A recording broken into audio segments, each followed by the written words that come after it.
주를 예배할 때 아버지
백성 방언에서 주의 이름 높이며 우리 하나 되어 주를 예배할 때 아버지의 나라 여기 임하시네. 모든 나라 족속 백성 방언에서 주의 이름 높이네.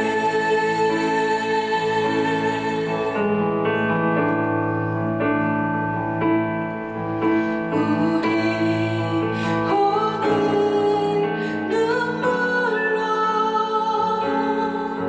하나님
오늘 우리에게 주시는 하나님의 말씀은요, 히브리서 2장 5절로 18절 말씀입니다. 히브리서 2장 5절로 18절 말씀입니다. 우리 한 절씩 교독하도록 하겠습니다.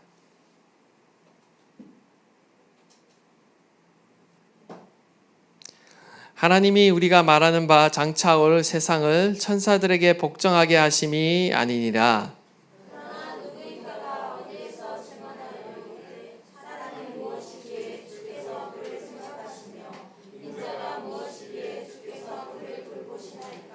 그를 잠시 동안 천사보다 못하게 하시며 영광과 존귀로 관을 씌우시며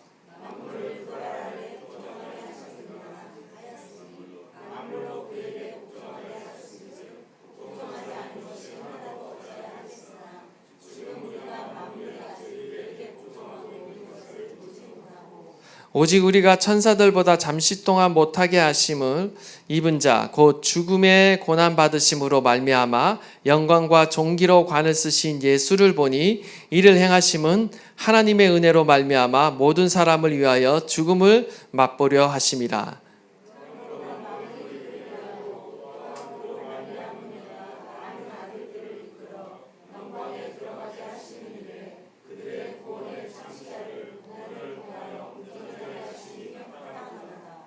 거룩하게 하시는 이와 거룩하게 함을 입은 자들이 다 한 근원에서 난지라.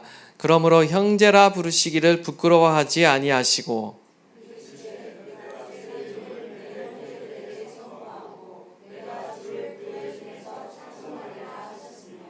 또다시 내가 그를 의지하리라 하시고 또다시 볼지어다 나와 및 하나님께서 내게 주신 자녀라 하셨으니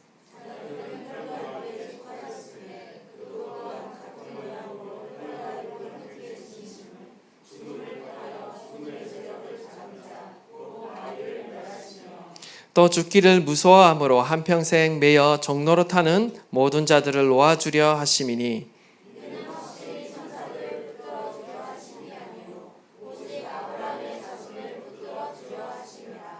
그러므로 그가 범사의 형제들과 같이 되심이 마땅하도다. 이는 하나님의 일에 자비하고 신실한 대제사장이 되어 백성의 죄를 속량하려 하심이라.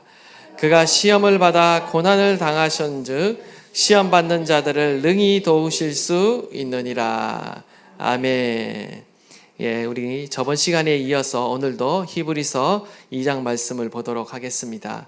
우리가 저번 시간에 히브리서 기자가 예수 그리스도의 신분이 천사보다 뛰어나신 하나님의 아들이심을 증거했습니다. 예수님이 만유의 상속자이시다. 만물의 창조자이시다. 하나님의 영광의 강체이시며 본체의 영광이시다. 형상이시다. 그의 능력의 말씀으로 만물을 붙드시는 만물의 보존자이시다. 죄를 정결하게 하시는 일을 하시며 하나님의 보좌 우편에 앉아서 만물을 통치하신다라고 이렇게 선포하면서 말씀을 증거했습니다. 이와 달리 천사는 천사의 경배를 받으실 분이 바로 하나님이시며 천사보다 뛰어나신 예수 그리스도를 이렇게 1장에서 계속 증거하는 것을 우리가 보았습니다. 그리고 2장 1절에서 4절은요, 우리가 나누지는 않았지만 결국 한마디로 이 아들을 통해서 이 위대하신 천사보다 크신 이 예수님을 통해서 선포된 큰 구원을 너희가 등한히 여기지 말라, 소홀히 여기지 말라라고 경고하고 있는 것입니다. 천사보다 위대하신 하나님의 아들이 전하여 준 이 복음을 배반하지 말라라고 히브리서의 독자들을 향해 말하고 있는 것이죠. 저와 여러분이 받은 구원, 저와 여러분이 받은 복음은요, 참으로 놀라운 복음인 것입니다. 우리가 너무나 익숙해져 있고요, 이미 우리가 믿고 있기 때문에 우리가 가진 이 복음의 능력, 복음의 위대함을 우리가 절감하지 못할 수 있는데요, 참으로 우리가 믿고 있는 이 복음의 능력이 얼마나 위대한지, 그리고 우리가 믿고 있고 예배하고 있고 섬기고 있는 이 예수 그리스도가 얼마나 위대하신지, 얼마나 크고 위대하시며 탁월하신지를 우리가 이 히브리서 말씀을 계속 묵상하며 또 설교를 듣는 가운데 깨달을 수 있기를 간절히 축원드립니다. 우리가 하나님의 사랑과 그 은혜를 더 깊이 깨달을 수 있기를 바라고요. 예수 그리스도의 그 위대하심을 우리가 더욱 깊이 깨달을 수 있기를 간절히 소망합니다. 계속해서 오늘 본문은요, 모든 만물이 복종하고 천사보다 뛰어나신 이 예수님이 왜 천사보다 잠시 못한 존재가 되었는가? 왜 혈과 육을 가진 인간이 되어서 죽음을 경험하셨는가? 예수님이 낮아지신 그 목적이 있다라는 것이죠. 예수님이 인간이 되셔서 천사보다 못한 존재가 되셔서 죽음을 경험하신 이유가 있다라는 것입니다. 세상 사람들은 예수님의 죽음을 단순한 정치적인 이유, 종교적인 이유로 바라보지만 하나님께서는 예수 그리스도를 이 땅에 인간으로 보내신 목적 중 가장 중요한 목적이 바로 무엇이냐? 바로 예수 그리스도를 죽게 하기 위해서인 것입니다.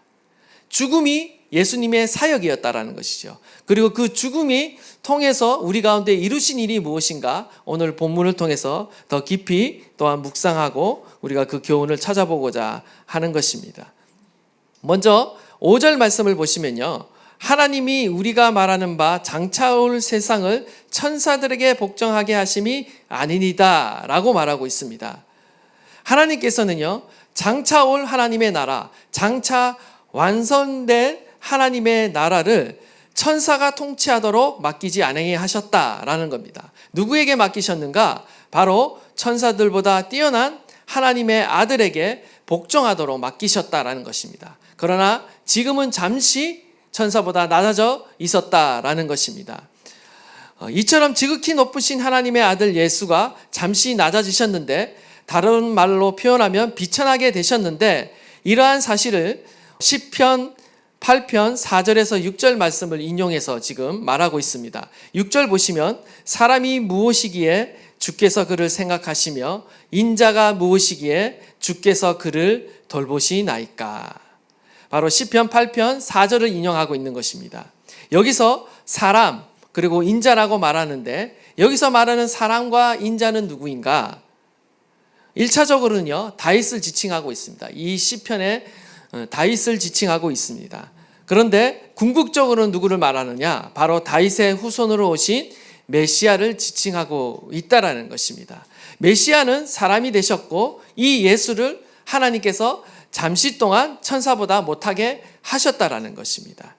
여기서 사람이란 단어가 중요한데요, 이 사람이란 단어가 안드로포스입니다. 마소라 본문에서는 에노시라는 단어를 사용하는데요, 이 기본적인 의미가 그냥 인간이라는 뜻을 가지고 있습니다.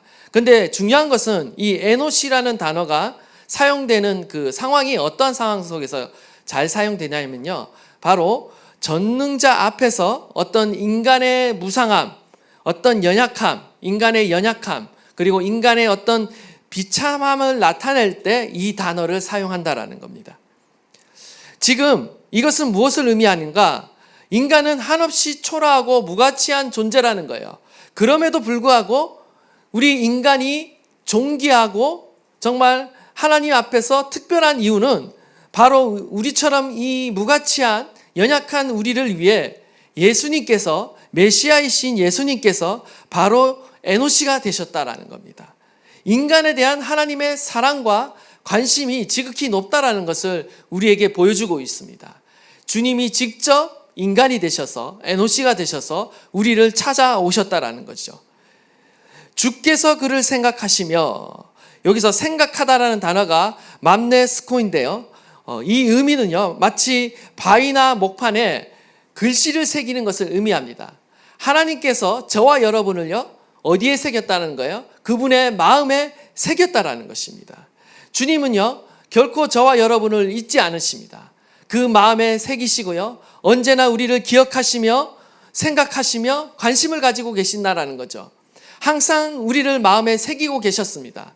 뿐만 아니라 우리를 살피고 계시며 돌보신다라는 것이죠. 주께서 그를 돌보시나이까 라고 했을 때 이 돌보다라는 단어가 에피스 캡토마이라는 단어를 사용하고 있습니다. 이 단어는 어떤 의미를 갖고 있냐면요, 기본적으로 방문하다라는 의미를 갖고 있습니다. 하나님께서 단순히 우리를 돌보시는 것이 아니라 방문하신다라는 것입니다. 이 방문이라는 것이 중요한 의미는 어떤 의미를 갖고 있느냐? 성경 가운데 고통과 어려움에 처한 하나님의 백성을 방문할 때 이 단어가 사용되고 있다는 거예요. 하나님의 구원 행동, 우리를 찾아오시고 방문하시는 그 행동을 나타낼 때 이 단어를 사용하고 있다는 것입니다. 무슨 말이냐? 예수님께서 성육하신 사건은요, 바로 어려움과 고난과 시련을 당하고 있는 그 하나님의 백성을 찾아오시고 방문하시는 사건이라는 겁니다. 예수님이 우리를 사랑하셔서, 전능하신 하나님이 우리를 사랑하셔서 우리를 방문하신, 찾아오신 사건이 바로 예수님의 성육신 사건이라는 것입니다. 하나님은 오늘도 저와 여러분을 찾아오시는 하나님이신 줄 믿습니다. 우리를 찾아오시고 우리의 모든 일 가운데 관심을 갖고 계시고, 우리가 행하는 그 모든 삶의 여정 가운데, 그리고 우리의 모든 연약함 가운데, 시련 가운데, 고난 가운데 외면하시는 분이시 아니라 생각하고 계신다는 거예요. 마음에 새기고 계시고 관심을 가지고 계시고 사랑하실 뿐만 아니라 그 고난의 현장 가운데 찾아오셔서 우리를 돌보시는 하나님이시라는 것을 우리에게 말씀하고 있는 것입니다. 그 궁극적인 결과로서 바로 예수님께서 육신의 몸을 입고 인간의 몸을 입고 이 땅 가운데 우리를 찾아오셨다라는 것입니다. 그리고 찾아오셨을 뿐만 아니라 고난을 당하시고 십자가에 달려 죽으셨다라는 것입니다. 그러면 이런 예수님의 성육신과 고난의 의미가 무엇인가? 첫 번째로 예수님의 죽으심은요, 모든 사람을 위한 대속적 죽음이다라는 것입니다. 대속적 죽음이다. 우리 9절 말씀을 보시면, 우리 9절 말씀 다 함께 다시 한번 우리 봉독하도록 하겠습니다. 시작.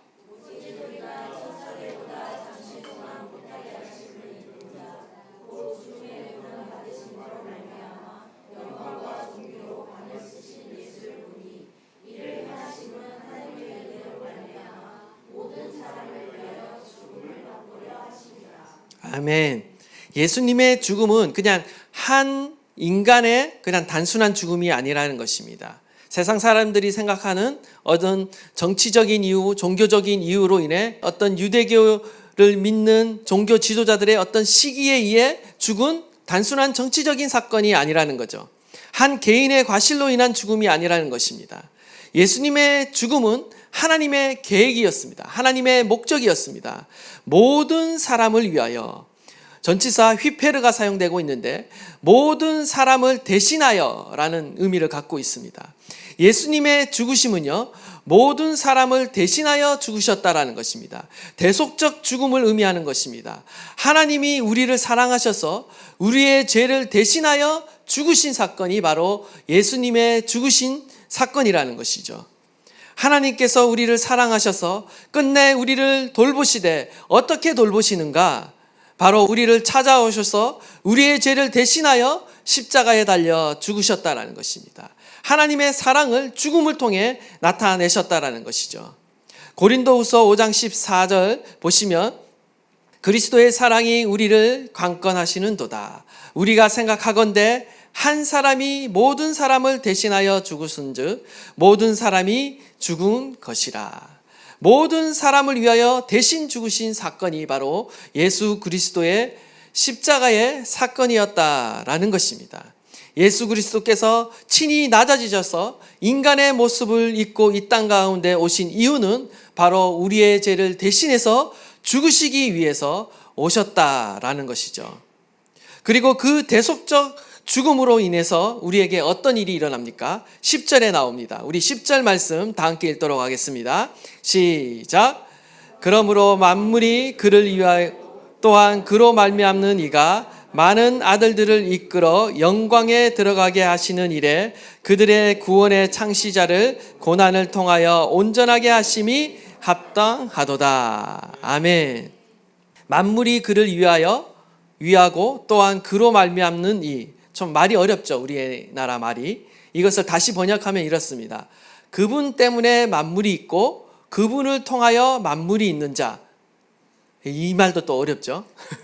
한마디로 하나님이 만물을 창조하셨다라는 겁니다. 하나님이 만물의 창조자이시며 만물의 근원이시다라는 거예요. 만물의 창조자이시자 근원이신 하나님이 어떻게 하셨다라는 거예요. 많은 아들들을 이끌어 영광에 들어가게 하셨다라는 것입니다. 많은 아들들, 여기서 말하는 많은 아들들은 누구를 가리키느냐? 바로 예수님의 그 십자가의 사역을 통해 죄사함 받은 바로 하나님의 자녀된 우리들을 가리키는 거죠. 이 많은 아들들을 어떻게 하셨다? 영광에 들어가게 하셨다. 하나님의 나라에 들어가도록 만드셨다라는 거죠. 하나님의 나라는요, 하나님의 자녀에게만 주시는 하나님의 유업입니다. 유산입니다. 저와 여러분이 이 유산을 받은 줄 믿습니다. 예, 세상의 어떤 건물이나 땅보다도 더 위대한 유산, 기업을 우리는 이미 물려받았습니다. 재산산속을 이미 도장을 꽉꽉 찍으신 것이죠. 하나님께서 하나님의 나라를 저와 여러분 가운데 유업으로 주셨습니다. 근데 이 유업은요, 법적으로 누가 받게 되어 있느냐면 종이 받는 것이 아니라 하나님의 자녀만이 받게 되어 있는 거죠. 근데 주님께서 예수 그리스도의 그 죽으신 사건을 통해서 우리를 어떻게 하셨냐? 하나님의 양자를 삼으셨다라는 것입니다. 자녀를 삼았다라는 것은요, 법적으로 저와 여러분은 전에는 원수였는데 이제는 하나님의 자녀로, 양자로 삼으셨다라는 것입니다. 이처럼 예수 그리스도의 그 죽음은요, 대속적 죽음이다. 저와 여러분을 죄를 사하시고 또한 저와 여러분을 하나님의 자녀로 삼으시는 사건이다라는 것입니다.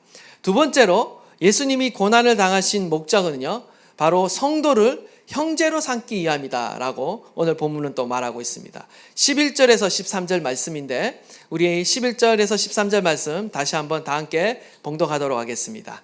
시작. 거룩하게 하시는 이와 거룩하게 함을 입은 자들이 다 한 근원에서 난지라.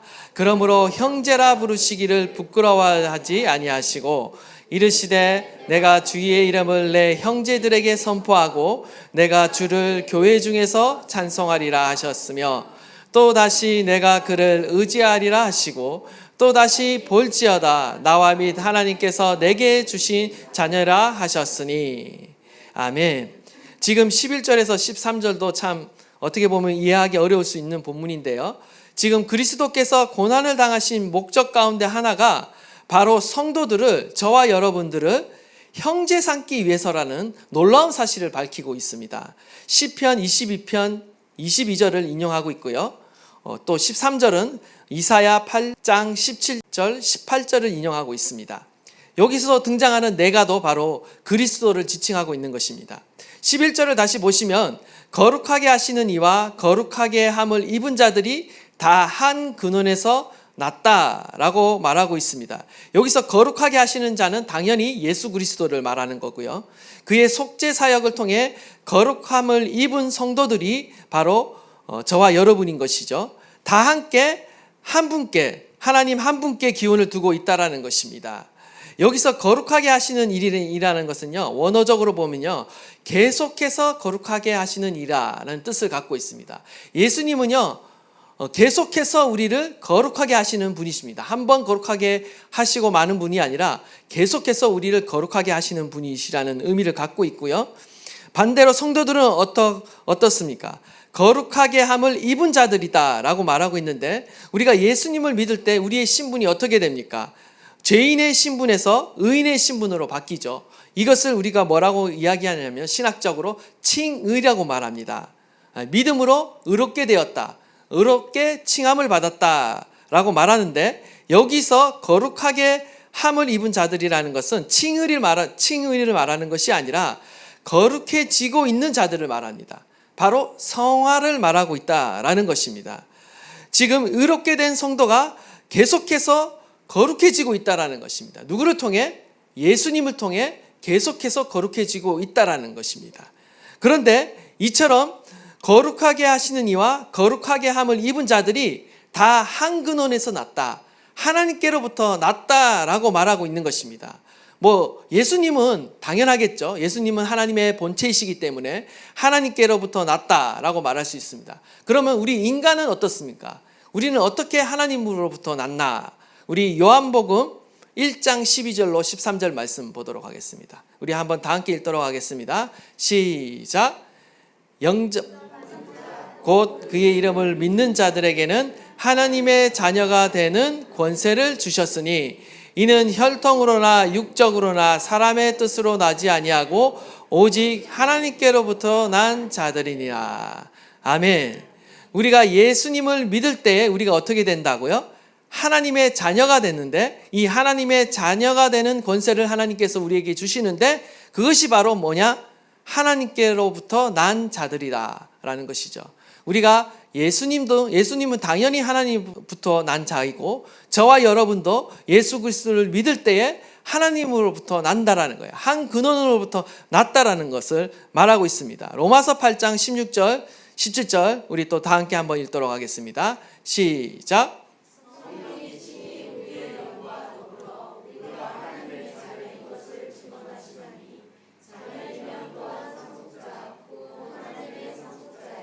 그리스도와 함께한 상속자니 우리가 그와 함께 영광을 받기 위하여 고난도 함께 받아야 할 것이니라. 아멘. 성도들의 위치가요, 신분이 굉장히 놀라운 것은, 하나님의 자녀가 되었다는 것은요, 결국 하나님의 아들이신 그리스도와 함께 장차 하나님의 나라를 공동으로 상속받을 자라는 것입니다. 공동 상속자라는 거예요. 우리의 신분의 위치가 예수 그리스도와 공동으로 하나님의 유업을 상속받을 자라는 것을 우리가 아셔야 됩니다. 우리에게 행하신 하나님의 구원이 얼마나 놀라운지 우리는 그냥 단순히 그냥 예수 믿고 천국 간다라고 생각하지만, 우리의 신분의 위치가, 우리의 구원의 위치가요, 예수 그리스도와 함께 공동 상속자가 된다라는 것을 히브리서 기자는 계속해서 우리에게 강조해서 말씀하고 있다라는 것이죠. 성도들은 모두 하나님의 자녀이며 하나님의 나라의 공동 상속자인 것입니다. 그렇다고 해서 우리가 예수님처럼 예수님의 비길 만한 어떤 그런 존재가 되었다라는 것은 아닙니다. 구원을 얻은 이후에도 우리는 여전히 흠이 많고 연약한 존재로서 계속해서 거룩해져 가야 될 그러한 존재인 것입니다. 그럼에도 불구하고 하나님께서는 저와 여러분 가운데 은혜를 베푸셔서 바로 하나님의 아들과 같은 그러한 신분을 우리에게 주시고, 하나님의 아들과 함께 하나님 나라의 공동 상속자가 되게 하셨다라는 것이죠. 형제라 부르시기를 부끄러워하지 아니하신다. 하나님의 아들, 하나님의 양자된 우리들을요, 그리스도께서 형제라 부르기를 부끄러워하지 아니하신다라는 것입니다. 이러한 사실은 굉장히 충격적인 사실입니다. 성자 예수 그리스도께서 저와 여러분을 형제로 부르신다라는 것은 정말 한 번도 상상할 수 없는 일이라는 거죠. 주님께서는요, 죄 많은 우리 인생을요, 결코 부끄러워하지 않으신다는 거예요. 자신의 형제로 삼으시고 자신의 형제로 부르시는 일에 조금도 부끄러워하지 않으신다는 겁니다. 우리가 인생을 살다 보면요, 참으로 부끄러운 일이 있습니다. 어떤 부끄러운 일이냐? 같은 가족이지만, 사실 같은 가족이지만, 나의 형제지만, 나의 자매이지만 사실 부끄러워할 때가 있어요. 사실 우리 부모들도 사실 그렇죠. 공부를 잘하는 자녀와 공부를 못하는 두 자녀가 있다라고 할 때 우리는 간혹 공부를 못한 자녀를 부끄러워하기도 하고 창피하게 여기기도 하잖아요. 인간인 우리들이. 뿐만 아니죠. 또한 우리도 역시 우리의 부모를 때로는 부끄러워하기도 하고, 금수저인 부모를 부러워하기도 하고, 우리는 그러한 세상에 지금 우리가 살고 있어요. 근데 예수님은 어떻게 우리를 여기시느냐? 하나님을 거역하고 반역하고 죄악 가운데 허물 가운데 살아갔고 온갖 연약함과 부족함이 있는 우리를 형제라 부르시기를 부끄러워하지 않는다. 얼마나 하나님의 사랑이 위대한지를 우리가 이 말씀을 통해 보게 되는 것입니다. 하나님은 저와 여러분을 사랑하십니다. 하나님은 저와 여러분을요, 구원하시기를 기뻐하셔요. 하나님의 자녀 삼으시기를 기뻐하시고요, 저와 여러분을 예수 그리스도의 형제라 칭하시기를 부끄러워하지 않으신다라는 것입니다. 여기에 우리의 구원의 소망이 있는 것이죠. 여기에 우리의 소망이 있는 것입니다. 하나님을, 우리를 조건에 따라 우리를 받아주신 것이 아니라 오직 예수 그리스도를 믿는 그 믿음 하나만으로 우리를 받아주시고 우리를 존귀롭고 영화롭게 하셨다. 하나님이 우리를 사랑하신다. 우리를 하나님의 자녀를 삼으셨다. 우리를 보배롭게 여기신다라는 이 사실이 얼마나 놀라운 복음인지 모릅니다. 저와 여러분이 받은 복음, 저와 여러분이 믿는 예수 그리스도가 바로 이러한 은혜를 우리 가운데 주셨다라는 사실을 여러분 기억하시고, 또한 이러한 주님을 부끄러워하지 않는 저와 여러분 되시기를 간절히 축원합니다. 중요한 것은요, 예수님은 우리를 부끄러워하지 않는데 우리는 세상 가운데 살아가면서 예수님을 부끄러워할 때가 너무나 많다라는 거죠. 이 부끄러워하다라는 이 단어가요, 사실은 바울이 복음을 부끄러워하지 않는다라고 말할 때 이 단어를 동일하게 사용했습니다. 그리고 이 동일한 이 단어를요, 예수님께도 사용하시는데, 예수님이 언제 이 단어를 사용하시냐면요, 세상에서 예수님을 부끄러워하는 자들을 예수님께서 재림하실 때 동일하게 부끄러워할 거라고 이렇게 말씀을 하시는데, 그때도 이 단어를 사용했습니다. 바울이 복음을 자랑스럽게 여기는 것처럼 예수님께서는요, 저와 여러분을 부끄러워하는 것이 아니라 자랑스럽게 여기십니다. 우리도 역시 세상 가운데 예수님을 자랑스럽게 여겨야 됩니다. 부끄러워하지 말아야 된다는 거죠. 예수님을 부끄러워하는 것이 아니라 자랑스럽게 여기고 이 예수님을 자랑하고 증거해야 되는 것입니다. 그것이 바로 은혜 받은 자, 은혜 받은 자가 마땅히 해야 될 바라는 것이죠. 원하기는 저와 여러분이 날마다 주님을 자랑할 수 있기를 바랍니다. 세상 가운데 예수 그리스도의 이름을 선포하시고 증거하시고 내가 예수 믿는다라는 사실을 자랑할 수 있는 저와 여러분 되시기를 간절히 축원합니다. 주님께서 말씀하셨습니다. 누구든지 이 음란하고 죄 많은 세대에서 나와 내 말을 부끄러워하면 인자도 아버지의 영광으로 거룩한 천사들과 함께 올 때에 그 사람을 부끄러워하리라. 연약하고 죄 많은 인생인 우리를 형제라 부르시며 조금도 부끄러워하지 않으려 하시는 그 예수님처럼 저와 여러분이 예수 그리스도를 날마다 증거하며 자랑하는 저와 여러분 되시기를 간절히 축원합니다. 세 번째로 그리스도께서 인간이 되신 것은요, 죽음의 권세를 가진 마귀를 멸하기 위함입니다. 우리 14절에서 16절 말씀인데요, 우리 다 함께 봉독하도록 하겠습니다. 시작.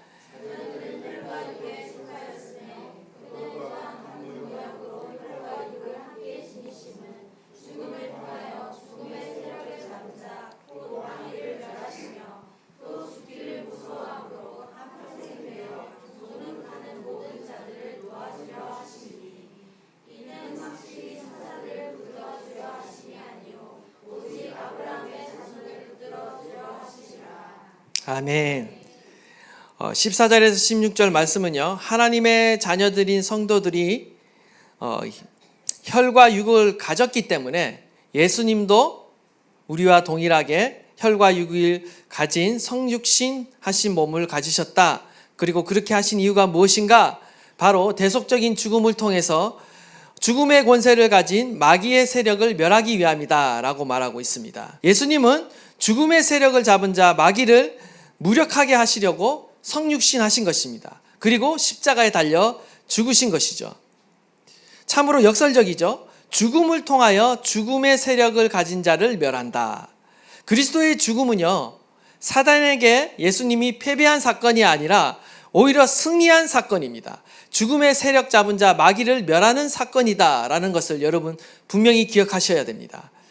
실로 우리는 어떻습니까? 죄를 지었기 때문에 성경에 의하면 죽음은 죄의 삭시입니다. 죄의 삭은 사망이요. 우리는 죄를 짓는 그 순간 죽음의 권세 가운데 사로잡혀서 평생 죽음의 종로로 타고 죄의 종로로 타며 살아가는 존재인 것이죠. 죽음의 세력 잡은 자 마귀는요, 우리의 첫 조상을 넘어지게 만들었습니다. 죄를 짓게 만들었습니다. 그리하여 마침내 죄가 세상 가운데 들어오게 되었고, 그로 말미암아 아담의 후손인 모든 그 후손들은요, 사망 선고가 내려지게 된 것입니다. 사망, 죽음의 운명이 그들을 사로잡고 있었다라는 것이죠. 그런데 어떻습니까? 로마서 5장 12절 우리 한번 보도록 하겠습니다. 로마서 5장 12절, 그러므로 한 사람으로 말미암아 죄가 세상에 들어오고 죄로 말미암아 사망이 들어왔나니 이와 같이 모든 사람이 죄를 지었으므로 사망이 모든 사람에게 이르렀느니라. 한 사람을 통해 사망이라는 그 권세가 온 땅의 모든 사람들에게 임했다라는 거죠. 저와 여러분은 죄로 인해 죽을 수밖에 없는 운명을 가지고 이 땅 가운데 태어났습니다. 그런데 놀라운 사실은 바로 이 예수 그리스도의 죽음이 바로 저와 여러분이 죽어야 될 그 죄의 삭을 대신하는 죽음이라는 것이죠.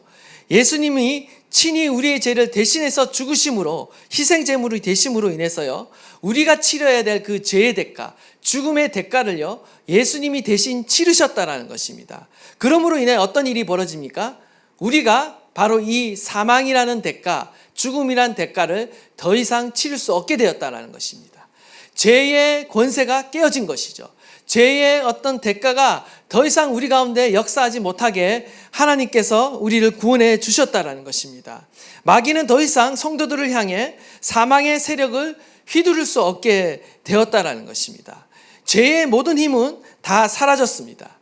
예수 그리스도 안에서 성도들은 더 이상 죽음의 세력 가운데 매여 살 필요가 없게 되었다라는 것을 선포하고 있는 것입니다.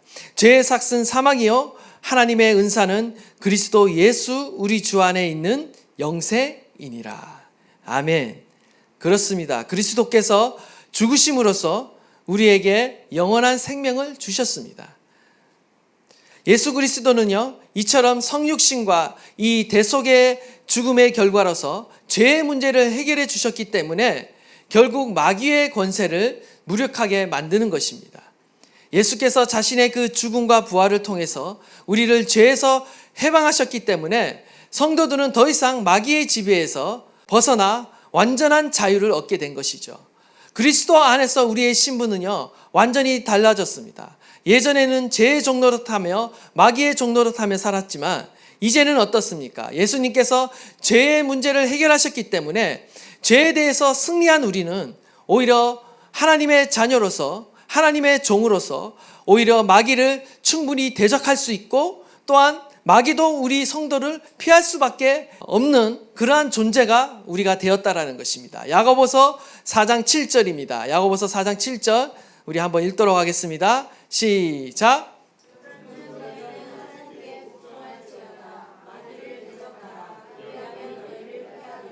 로마서 8장 1절로 2절 말씀도 다 함께 읽겠습니다. 시작.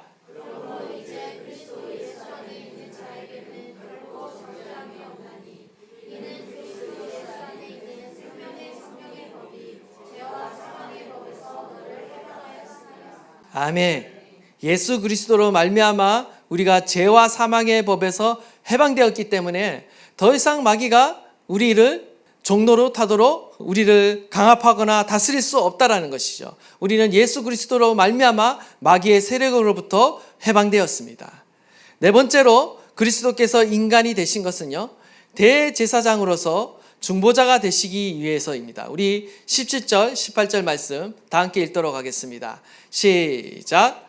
그러므로 그가 범사의 형제들과 같이 되심이 마땅하도다. 이는 하나님의 일에 자비하고 신실한 대제사장이 되어 백성의 죄를 속량하려 하심이라.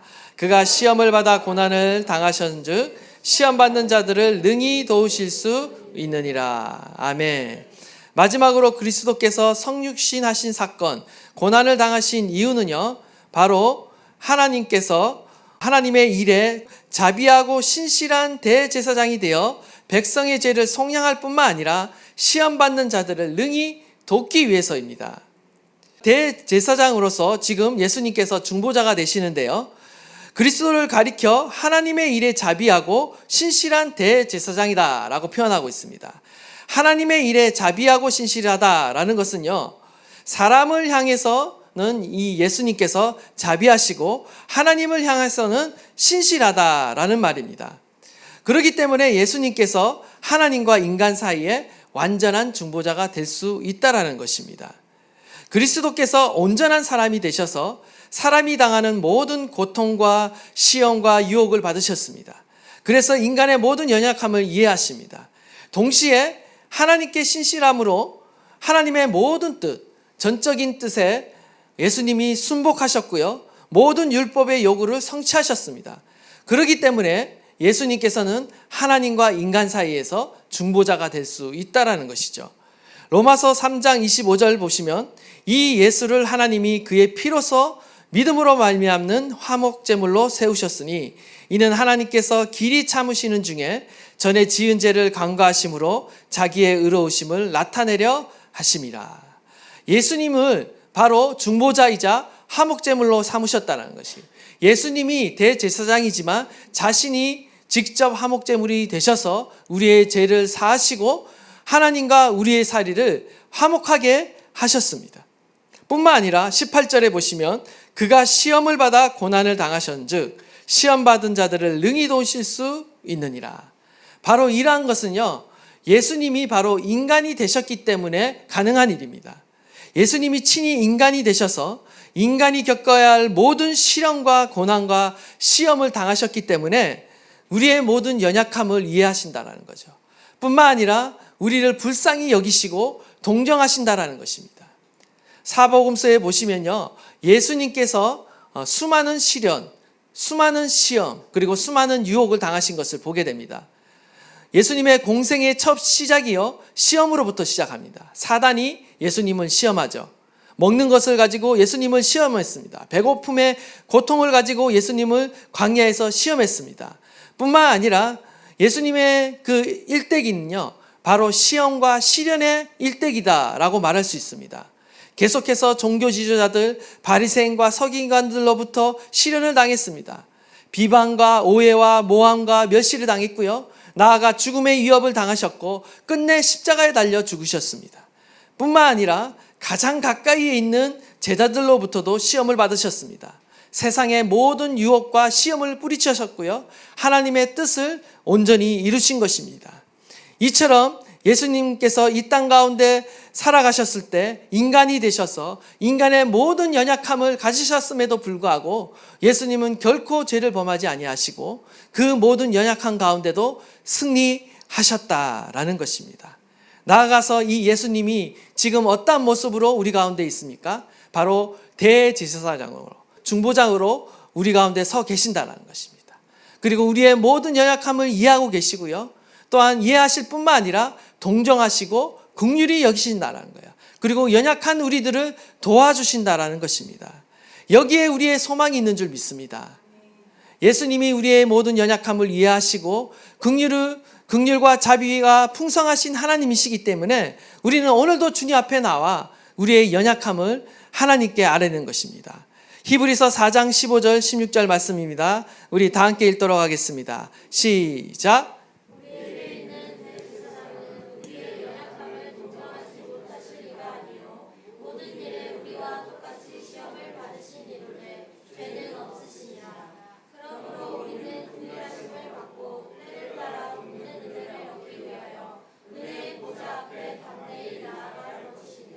아멘.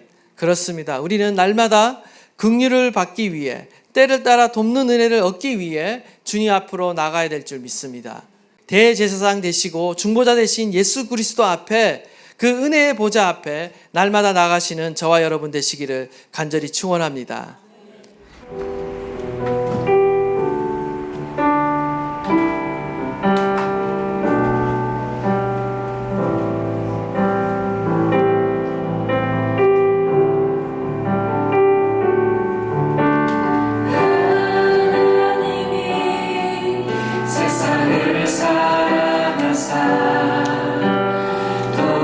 독생자를 우리에게 주셨으니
말씀을 읽고 모든 문제가 해결될 줄 믿습니다.